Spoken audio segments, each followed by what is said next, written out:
Hello everyone, నా family హెల్తీగా ఉండాలని చాలా రోజుల నుంచి మంచి బ్రేక్ఫాస్ట్ ఇంకా బాడీకి సరిపడా క్యాలరీస్ని అందించాలనుకున్నాను. బట్ నాకున్న ఈ బిజీ లైఫ్లో చాలా కష్టం అనిపించేది, టైం అసలు సరిపోయేది కాదు. కానీ ఇప్పుడు నాకు ఆ టెన్షనే లేదు, ఎందుకంటే ఏషియన్ డిలైట్స్ వాళ్ళనే కాంటాక్ట్ అయ్యాను. వీళ్ళు డైలీ 1 ఫ్రూట్ బాక్స్ ని హోమ్ డెలివరీ చేస్తారు. ఈ ఫ్రూట్స్ బాక్స్ లో 4 types of fruits, 1 vegetable, sprouts and 1 boiled egg ఉంటుంది. మీరు వెజిటేరియన్ అయితే ఒక స్పెషల్ ఫ్రూట్ ని ప్రొవైడ్ చేస్తారు. ఇంట్లో ఉండే కిడ్స్ కి కూడా ఏ టెన్షన్ లేకుండా ఈ ఫ్రూట్స్ ని తినిపించవచ్చు. ఎందుకంటే వీళ్ళు హైజీనిక్ తో డైరెక్ట్ గా ఫార్మ్ నుండి తీసుకొచ్చిన ఫ్రెష్ ఫ్రూట్స్ ని కట్ చేసి ఈ విధంగా కస్టమైజ్ చేసి పంపిస్తున్నారు.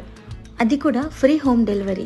ఇది పేషెంట్స్ కి, వర్కౌట్స్ చేసే వాళ్ళకి, రెగ్యులర్ గా ఫ్రూట్స్ తినే వాళ్ళకి చాలా యూస్ఫుల్. ఇప్పుడు నేను చాలా హ్యాపీ, ఎందుకంటే నాకున్న బిజీ లైఫ్ లో ఏషియన్ డిలైట్స్ వాళ్ళని కాంటాక్ట్ అవ్వడంతో టైం ని సేవ్ చేస్తూ నా ఫ్యామిలీ మెంబర్స్ కి మంచి క్యాలరీస్ ని అందిస్తున్నాను. సో మీరు కూడా హెల్దీగా ఉంటూ ఫ్యామిలీని హెల్దీగా ఉంచడానికి ఏషియన్ డిలైట్స్ వాళ్ళని కాంటాక్ట్ అవ్వడానికి కింద కనిపిస్తున్న నెంబర్ కి వెంటనే డయల్ చేయండి.